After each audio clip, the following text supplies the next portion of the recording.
Terbang bersama, menolong orang setiap masa, pernah berbakti di mana sahaja, demi Tuhan Raja dan negara, berbudi bersaudara, taat menurut perintah. Kami bangga junjung cita-cita, pengangkat Malaysia. Kami bangga junjung cita-cita, pengangkat Malaysia.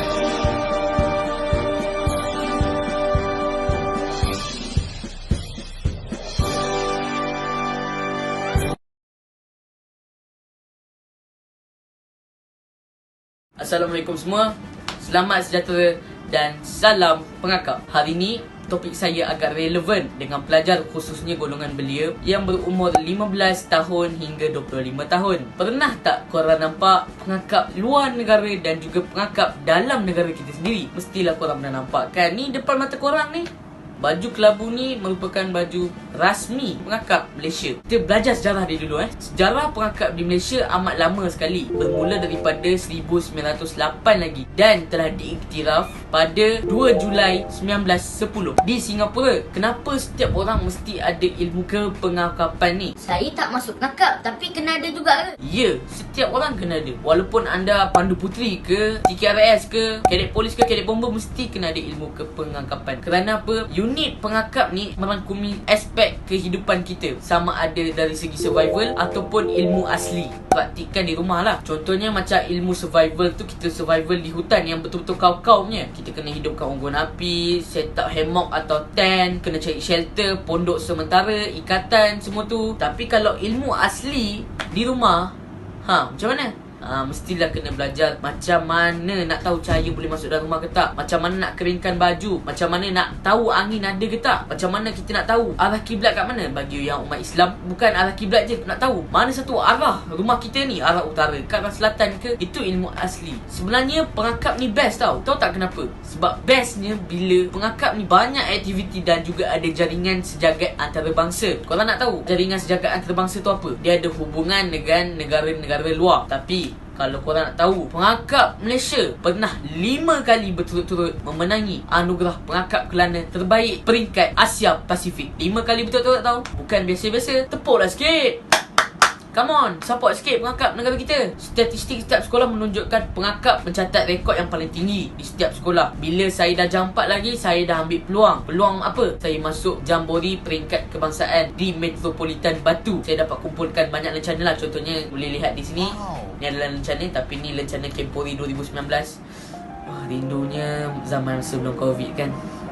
Korang boleh pergi cek sendiri setiap sekolah punya acara sukan tahunan ke, kawat kemerdekaan Putrajaya ke, pengakap mesti ada depan sekali. Pegang bendera Malaysia kan, pakai sarung tangan putih, pengakap. Jadi sebagai kesimpulan, ilmu pengakap ni amatlah penting. Kerana apa? Ilmu pengakap ni bukan je boleh jadikan kita leader untuk masa depan. Ilmu pengakap ni boleh kaitkan diri kita ni dengan setiap aspek dalam kehidupan. Semoga anda semua dapat sedikit sebanyak daripada perkongsian saya ini. Ingat, once a scout, always a scout. Sekian.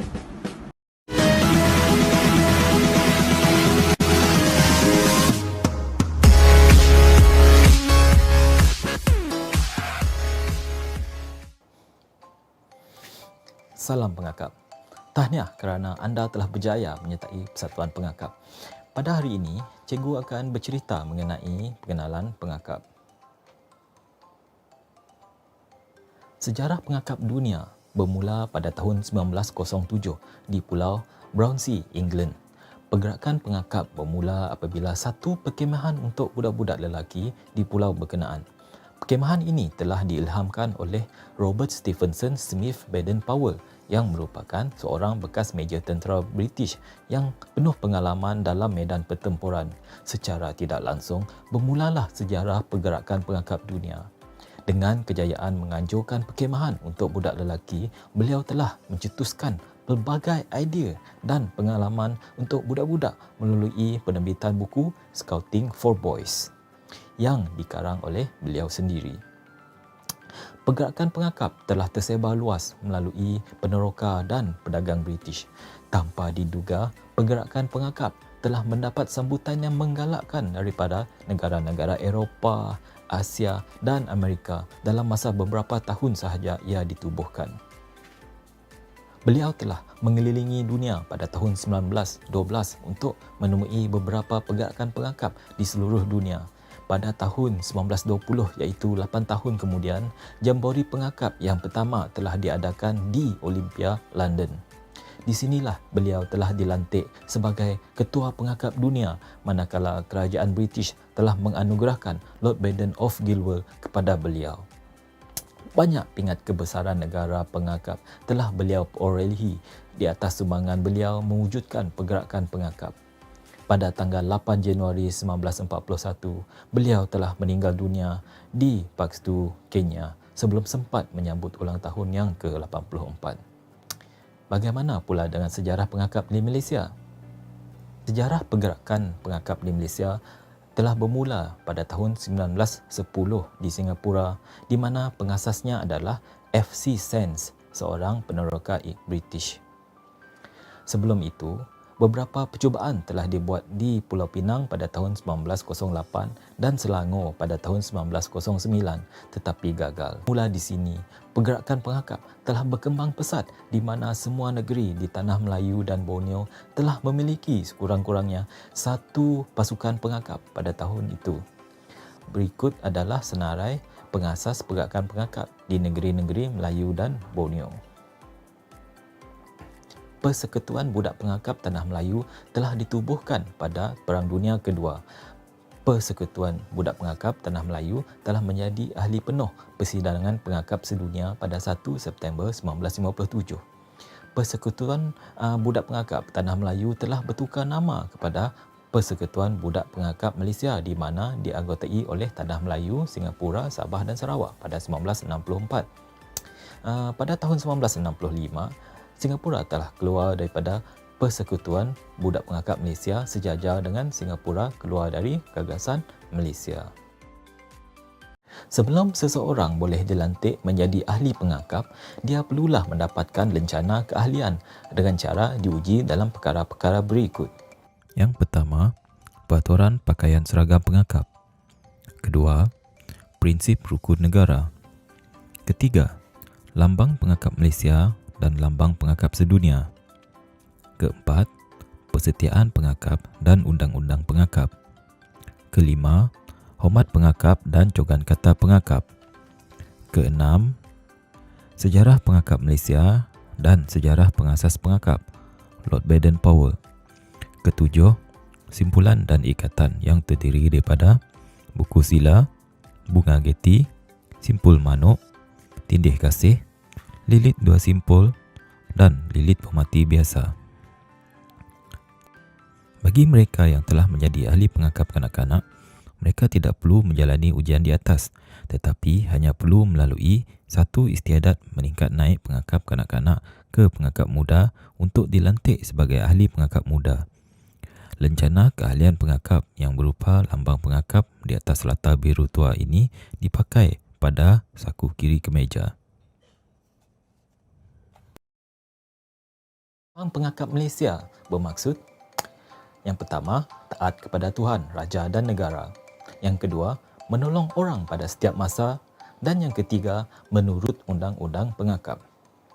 Ketiga-tiga cabang ini diikat oleh satu ikatan yang melambangkan perpaduan dalam kalangan ahli pengakap yang juga mengingatkan pengakap supaya sentiasa membuat kebajikan pada setiap masa. Bintang pecah 14 melambangkan negeri-negeri di Malaysia. Bulan sabit dan dua bintang melambangkan agama Islam sebagai agama rasmi Malaysia. Warna pada logo melambangkan, yang pertama, merah melambangkan keberanian. Kedua, kuning melambangkan kedaulatan raja dan negara. Hijau melambangkan warna rasmi pengakap. Tiga kelopak bermaksud taat kepada Tuhan, raja dan negara, menolong orang pada setiap masa dan menurut undang-undang pengakap. Dua kelopak bintang pecah 5, ungu pada kelopak kiri dan kanan melambangkan undang-undang pengakap yang 10 itu. Ikatan putih menunjukkan ikatan persaudaraan pengakap. Lingkaran tali berwarna putih melambangkan persaudaraan pengakap sedunia dan warna ungu ialah kepimpinan warna. Warna putih melambangkan kesucian dan kebersihan.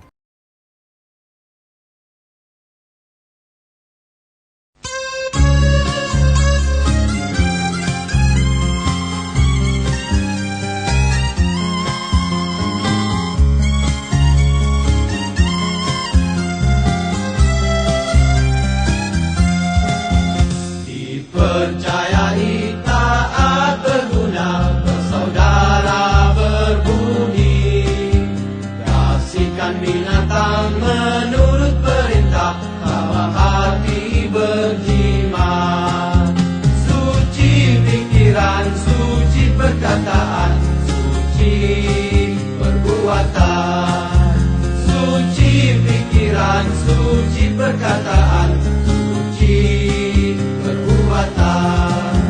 Dipercayai taat berguna, bersaudara berbudi, kasihkan binatang menurut perintah, tabah hati berjimat, suci pikiran, suci perkataan, suci perbuatan, suci pikiran, suci perkataan, suci perbuatan.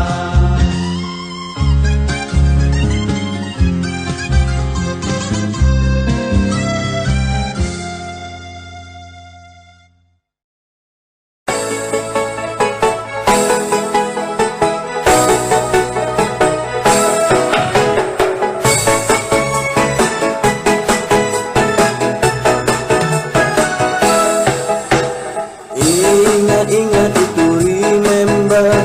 Jangan lupa itu, don't forget. Saya sayang kamu, I love you, hanya kamu, only you.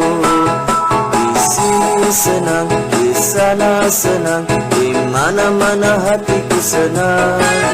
Di sini senang, di sana senang, di mana-mana hatiku senang. Tangan dilambai-lambai, pinggang digoyang-goyang, kaki dihentak-hentak, pusing badan. Tangan dilambai-lambai, pinggang digoyang-goyang, kaki dihentak-hentak, pusing badan.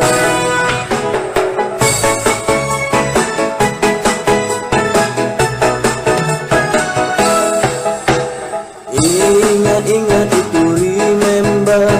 Jangan lupa itu, don't forget. Saya sayang kamu, I love you, hanya kamu, only you. Di sini senang, di sana senang, di mana-mana hatiku senang. Di sini senang, di sana senang, di mana-mana hatiku senang. Tangan dilambai-lambai, pinggang digoyang-goyang, kaki dihentak-hentak, pusing badan. Tangan dilambai-lambai, pinggang digoyang-goyang, kaki dihentak-hentak, pusing badan.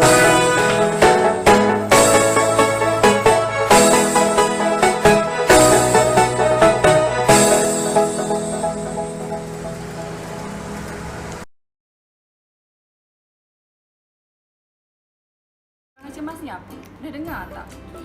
Secara amnya lah, pertolongan cemas ni ialah satu pertolongan yang diberikan kepada mereka yang tercedera ataupun sakit dengan tiba-tiba dengan menggunakan objek sekeliling sebelum mendapat rawatan dari doktor atau sebelum ketibaan ambulan. Okey, jadi maksudnya kita tolong orang yang mungkin secara tiba-tiba sakit.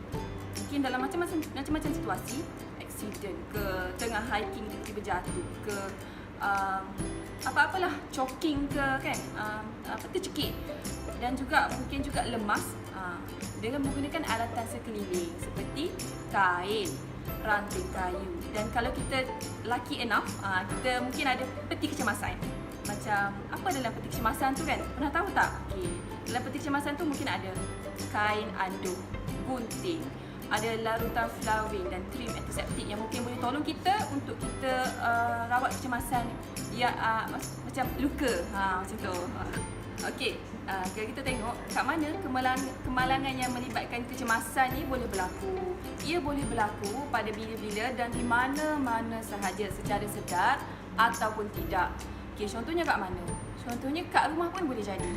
Contohnya lagi, tengah makan. Okey. Adik-adik kita tengah makan dengan adik-beradik ni, ayah dengan mak tak ada kat rumah kan. Tiba-tiba adik tercekik. Kita nak buat apa kalau adik kita tercekik? Takkan kita nak tengok dia sampai biru macam tu je. Okey. Jadi sebab itulah pentingnya untuk kita belajar pertolongan cemas ni kan. Dan supaya juga kita sentiasa bersedia dan yakin untuk memberi bantuan awalan kepada bangsa. Okey, seterusnya kita pun nak tahu apakah objektif dan tujuan kita buat pertolongan cemas ni kan. Okey, yang pertama sekali, tujuan utama kita ialah nak menyelamatkan bangsa.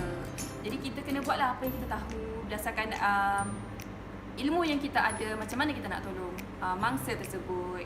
Yang kedua ialah kita nak mengurangkan kecederaan dan kesakitan. Mungkin dalam situasi kecemasan tu pesakit tersebut terlalu sakit.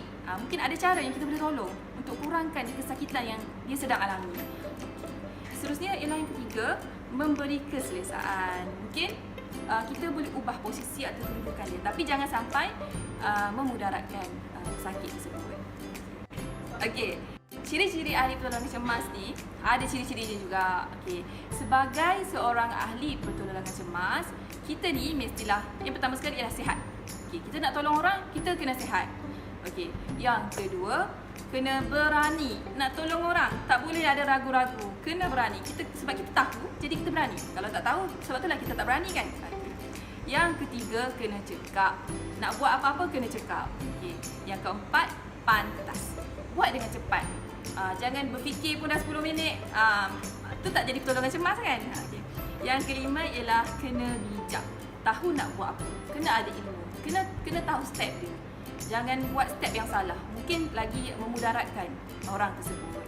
Ingat, buat apa yang perlu sahaja. Jangan buat apa yang kita tak tahu.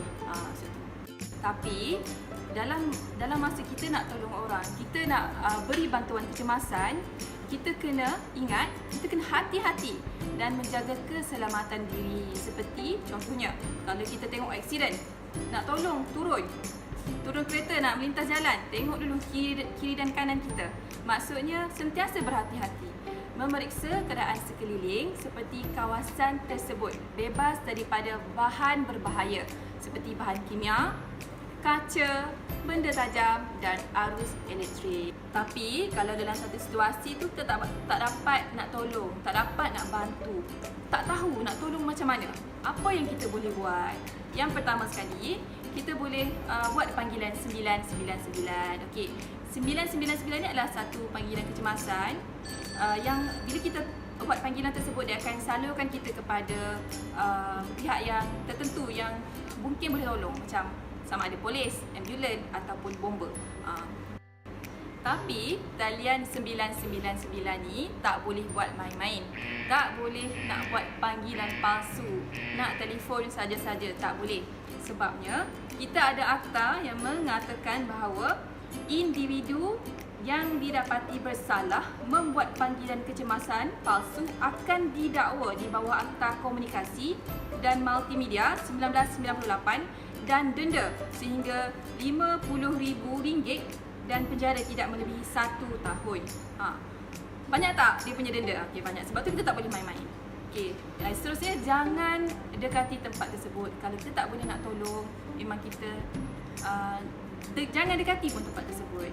Seterusnya kita kena tunggu bantuan tiba. Kena tunggu bantuan tu tiba. Mungkin boleh bersama dengan pesakit ataupun mungkin bersama dengan mangsa tersebut sehinggalah bantuan tiba. Jadi, penting tak untuk kita belajar ilmu pertolongan cemas? Sangat penting.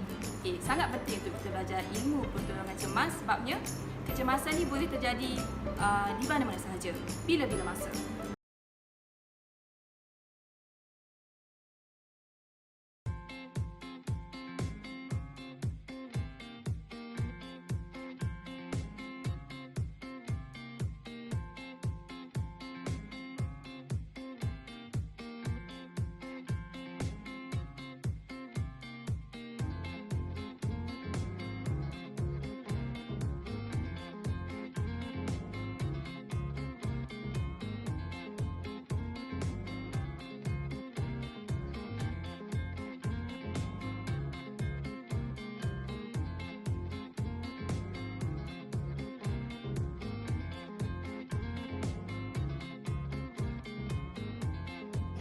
anduh lengan.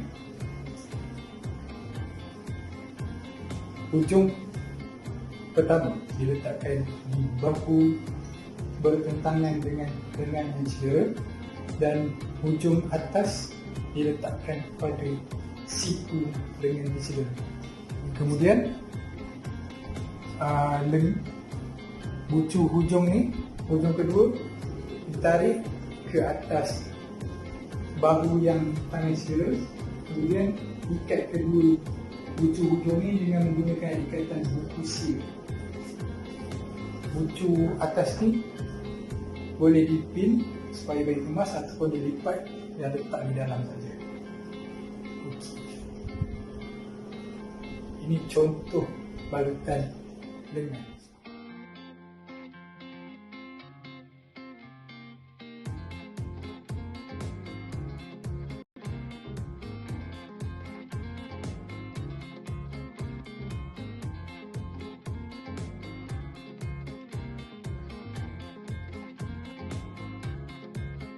Balutan kepala. Langkah pertama, pastikan kain anduk dilipat sehingga kelihatan begini. Kemudian lipatan di tengah lipatan tu diletakkan pada dahi mangsa, dan pastikan kain berbentuk tiga segi itu berada dalam kemas dan menutupi seluruh kepala. Kemudian bucu ni ditarik ke hadapan dan diikatkan dengan menggunakan ikatan buku seal. Bahagian lebih belakang ni boleh dilipat, dimasukkan ke dalam bahagian lipatan.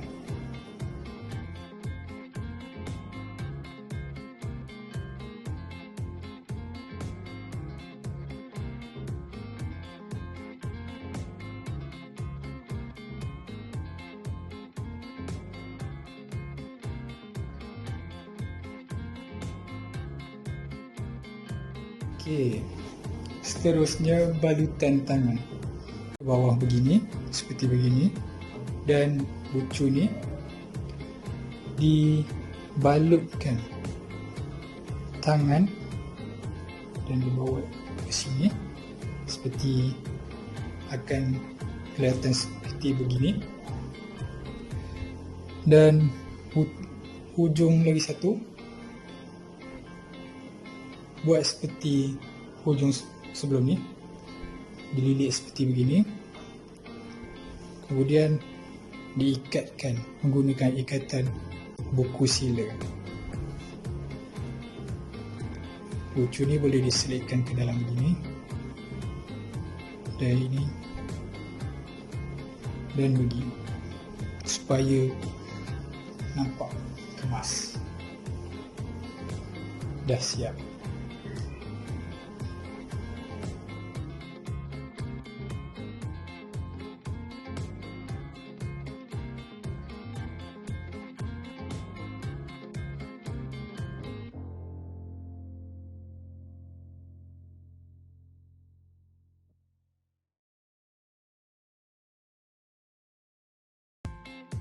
Okey, balutan anduh pada lutut. Pastikan anduh dilipat sehingga kelihatan begini. Pastikan lipatan ini berada pada luka dan diletakkan begini, macam ni. Hujung-hujung anduh ini dililit pada lutut, kemudian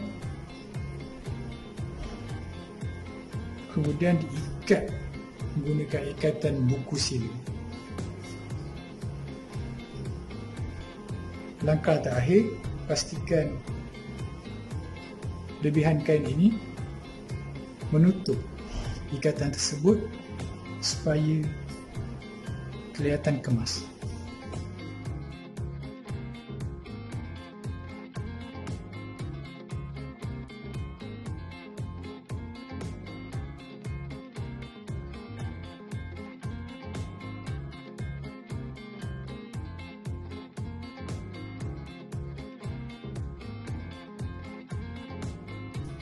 Okey, balutan anduk di dada. Pastikan bucu atas kain anduk diletakkan pada bahu mangsa. Kemudian kedua bucu ni dibawa ke belakang dan diikatkan menggunakan ikatan buku sila.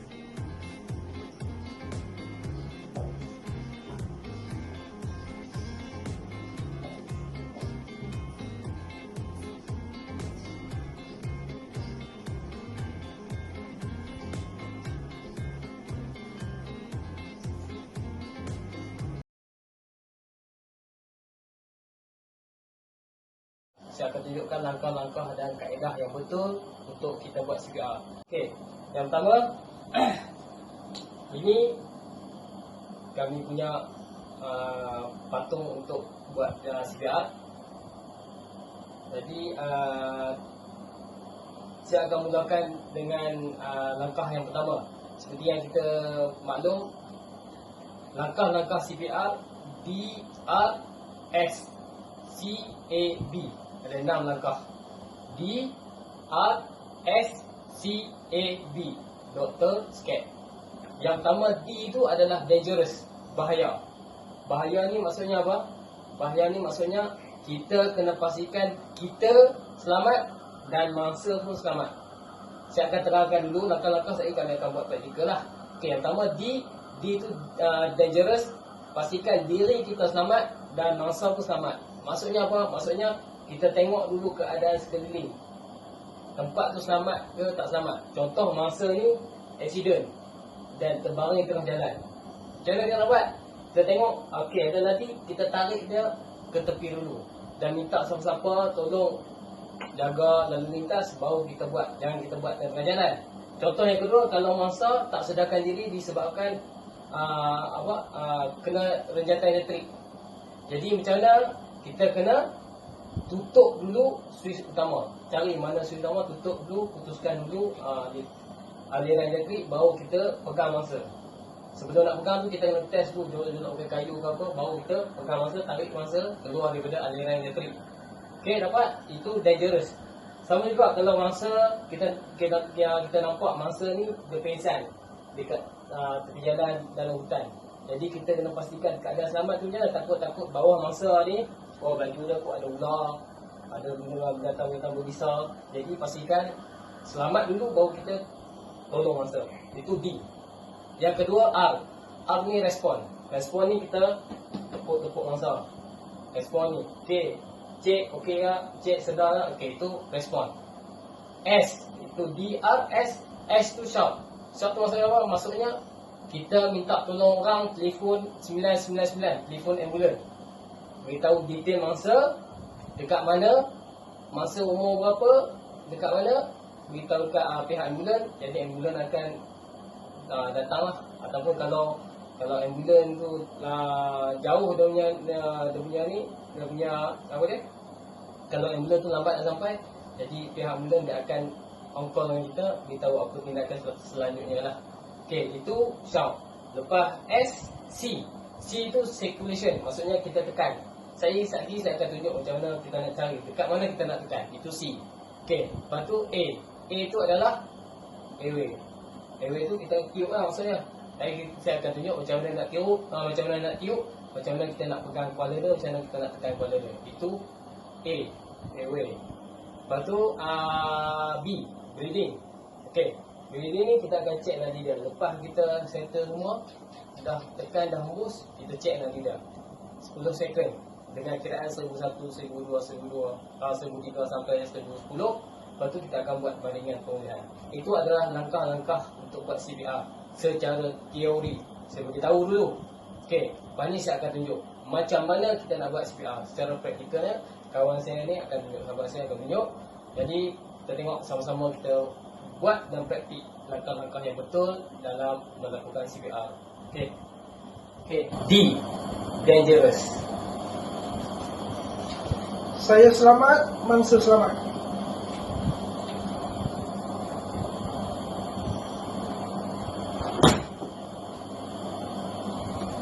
Saya Saya selamat, bangsa selamat. Okey, itu yang pertama. Langkah pertama, dangerous. Pastikan kita dalam keadaan selamat dan mangsa dalam keadaan selamat. Yang tadi yang Cik Tamizi cek bawah tu, tengok takut-takut ada binatang ataupun serangga yang berbisa dekat bawah badan mangsa. Jadi kita kena cek betul-betul. Pastikan keadaan tu selamat betul-betul, baru kita buat langkah seterusnya, iaitu respon. Okey, kita buat langkah respon. Cek. Okey, itu adalah respon. Kita kena tepuk bahu mangsa ni dan jerit dekat tepi telinga dia. Untuk pastikan yang mangsa ni, kita nak tahu mangsa ni sedar ataupun tidak. Sebab apa kita nak jerit tepi telinga, kita tak tahu kot mangsa ada penyakit kurang pendengaran, dia pekak ke apa. Jadi kita kena tepuk dan jerit kat telinga dia. Dan nak jerit tu jerit dekat telinga, bukan jerit di depan muka ni lah. Takut bila kita jerit kat depan muka ni, takut lagi mangsa terkejut, bangkit, tiba-tiba kena kat muka kita, dan kita takut kita pula yang kena segera mati. Jadi jerit kat tepi telinga dia, tepuk bahu, jerit kat tepi telinga, cek okey ke tak, cek okey ke tak. Tengok mangsa tak sedar, lepas tu kita baru buat langkah seterusnya, iaitu S, shout. Okey, buat langkah seterusnya. Cik, tolong telefon ambulans 999. Mangsa sedarkan diri dalam lingkungan 30-an dan kita berada di Mahat Kampung Pau Berang Station. Okey, itu shout. Kita beritahu detail, kita minta tolong kat siapa-siapa yang ada kat situ. Telefon 999. Kita kena beritahu telefon, tolong call 999. Sebab apa? Kadang-kadang orang sekeliling dia panik, dia tak tahu nak buat apa. Kadang-kadang kita suruh telefon ambulans pun dia tak tahu berapa nombor ambulans, macam mana nak ada ambulans, macam mana nak ada ambulans. Jadi kita kena beritahu, tolong call 999, beritahu, okey, Encik tolong telefon 999, seorang mangsa lelaki dalam lingkungan 30-an tak sedarkan diri. Dekat mana? Dekat Kampung Pauh Berang Station. Lepas call, inform saya balik. Okey, itu dia punya detail, bagi tahu detail yang tepat untuk ambulans sampai dengan segera. Okey, lepas shout, kita buat C. DRS, dangerous dah buat, respon dah buat, C, shout dah buat. Okey, sebelum kita buat shout, sebelum kita buat compress circulation, kita kena cek nadi dulu. Dapat? Lepas kita suruh call, okey, cek tolong call ambulans, lepas call inform balik. Okey, cek nadi. Cek nadi kat mana? Okey, cek nadi dekat sini. Kat sini boleh, kat sini boleh. Ceklah kat mana pun. Jadi pastikan tempat nadi. Selalunya yang kuat dia akan cek kat sini ataupun kat sini. Jadi cek kat sini. Kiraan dia 1001, 1002, 1003, 1004, 1005, 1006, 1007, 1008, 1009, 1010. Okey. Tak ada respon, beritahu. No respon. Okey, itu maksudnya tak ada nadi. No respon. Dia kata no respon, maksudnya tak ada nadi. Terus kita buat compress. Jadi minta Cik Tamizi buat compress.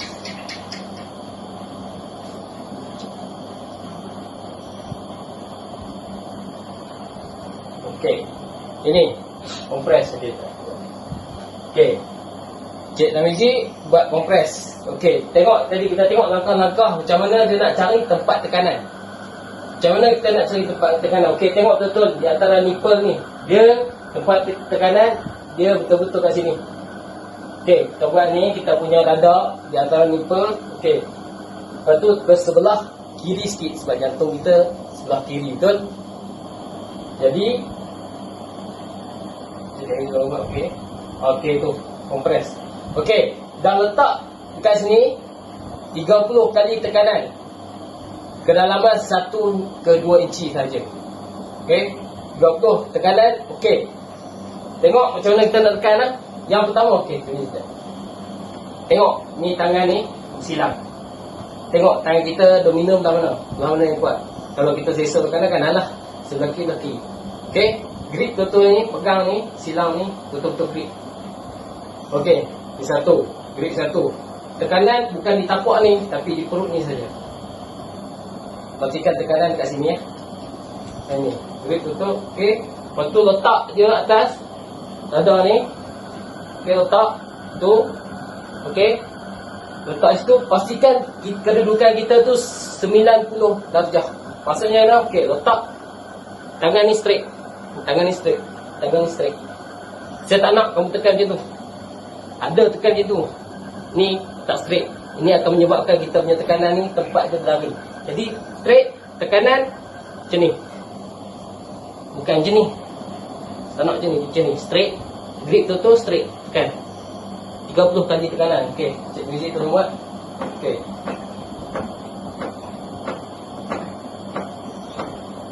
Okey.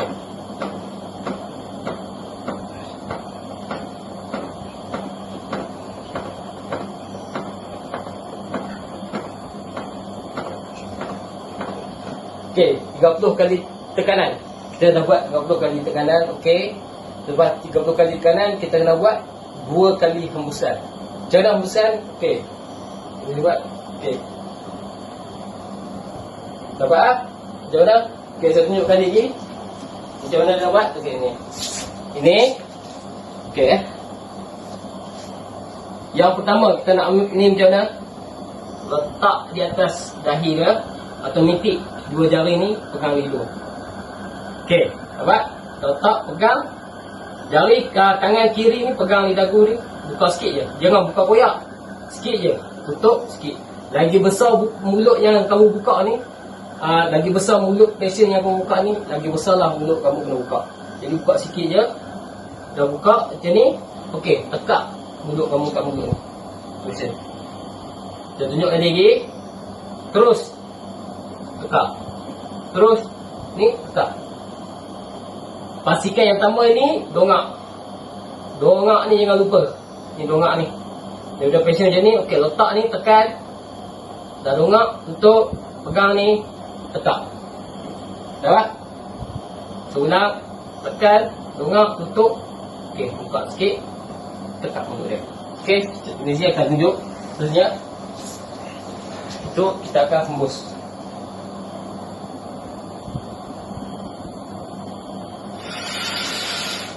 Okey, itu cara hembusan yang pertama. Okey, yang kedua.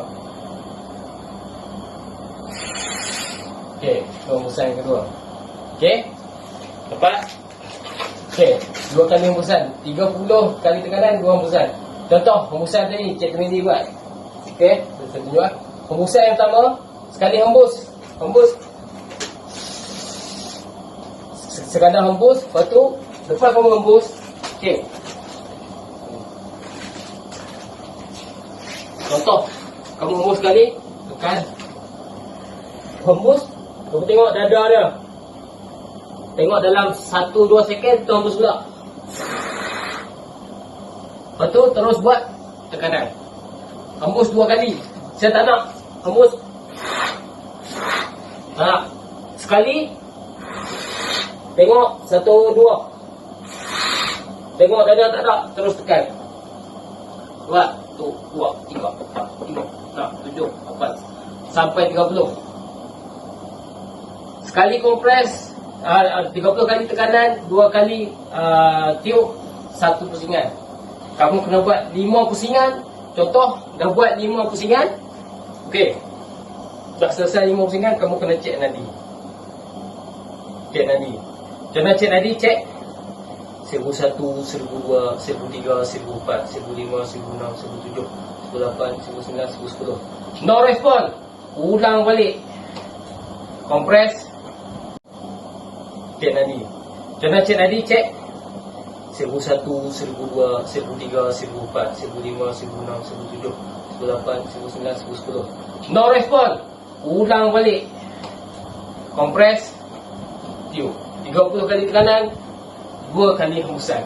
Sampailah ambulans sampai, ataupun sampailah kamu penat. Dia boleh buat dorang juga. Ni CPR ni. Contoh, saya buat tekanan, Cik Tamizi buat hembusan. Ataupun Cik Tamizi dah penat, Cik Tamizi buat tekanan, saya buat hembusan. Boleh buat dua. Okey, faham? Sampailah ambulans sampai. Itu breathing. Maksudnya dah cukup 5 round, 5 pusingan, kita cek. Okey. Mangsa ada degupan jantung, degupan nadi di degupan nadi pada mangsa. Terdapat tanda-tanda mangsa sudah sedarkan diri. Maksudnya apa? Maksudnya mungkin mangsa Mangsa batuk. Dia kata, okey, mangsa terbatuk. Mangsa ada pergerakan dekat jari mangsa. Mangsa sedarkan diri. Mata mangsa berkedip. Itu adalah tanda-tanda mangsa sudah sedar. Jadi, bila kata mangsa dah sedar, mangsa kita cek nadi-nadi ada. Ada nadi. Okey, terus buat baringan pemulihan. Dapat baringan pemulihan macam mana? Okey, saya tunjuk. Dia kalau patung ni payah sikit saya tunjuk. Saya minta Cik Tamizi buat baringan pemulihan. Dekat.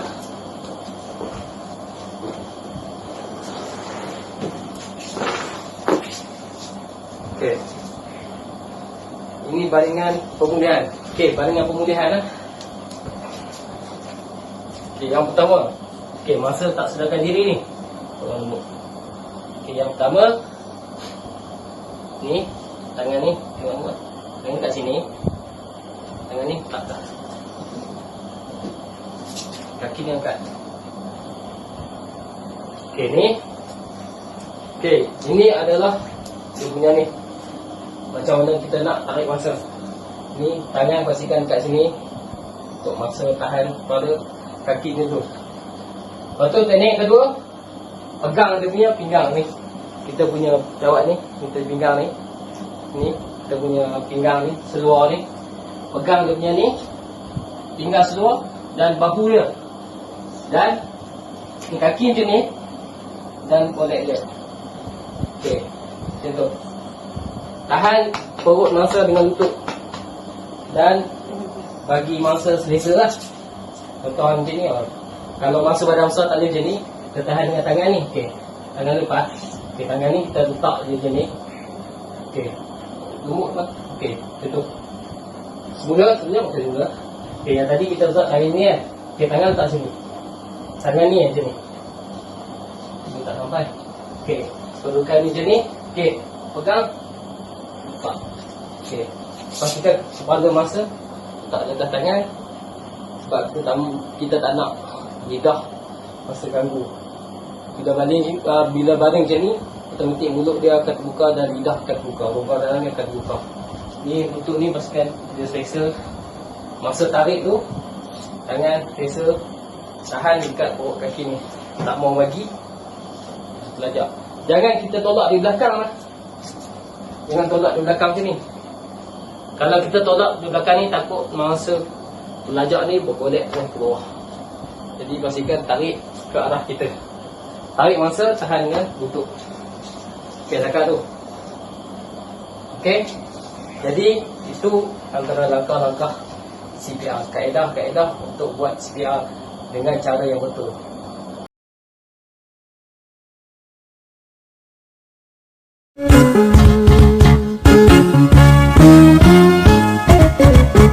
Happy yeah yeah, happy yeah.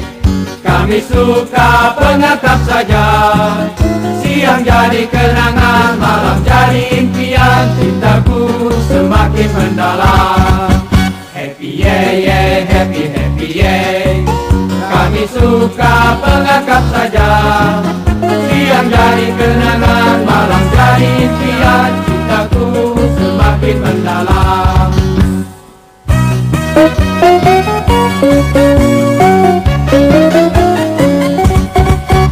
Di sini senang, di sana senang, di mana-mana hatiku senang. Di sini senang, di sana senang, di mana-mana hatiku senang. Saudara, saudari, lai lai lai lai lai lai lai. Saudara, saudari, lai lai lai lai lai lai lai. Sayonara, sayonara, hingga berjumpa lagi. Sayonara, sayonara, sampai berjumpa lagi. Buat Buat apa susah, buat apa susah, susah itu tak ada gunanya. Buat apa susah, buat apa susah, susah itu tak ada gunanya. Sayonara, sayonara, hingga berjumpa lagi. Sayonara, sayonara, sampai berjumpa lagi. Buat apa susah, buat apa susah, susah itu tak ada gunanya. Buat apa susah, buat apa susah, susah itu tak ada gunanya. Ingat, ingat itu, remember, jangan lupa itu. Don't forget, saya sayang kamu. I love you, hanya engkau, only you. Sayonara, sayonara, hingga berjumpa lagi. Sayonara, sayonara, sampai berjumpa